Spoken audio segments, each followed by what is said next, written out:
Na ajabu wakati ule pia Air Tanzania nayo ilikuwa inafanya vizuri. Wow. Yeah. Kwa sababu hii ni enzi ya Mwalimu. Yeah, ilikuwa inaenda mpaka London. Soma sehemu wanasema zamani walikuwa wanaruhusu hadi watu kuvuta sigara ndani ya ndege. Ilikuwa unavuta, lakini unakaa sehemu unaambiwa kama unavuta ukae upande huu alafu inawekwa hewa. Lakini ndio baadaye ikaisha. Lakini kipindi naenda ilikuwa ni wakati huo wa sigara.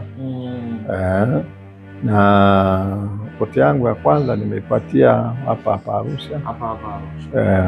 Na ulipandia ndege wapi? Nairobi au hapa? Nilipandia Kia.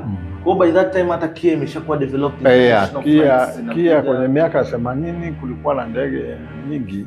Kulikuwa na British Airways, France ilikuwa inafika. Kwa hiyo zile ndege ambazo zioni zilikuwepo.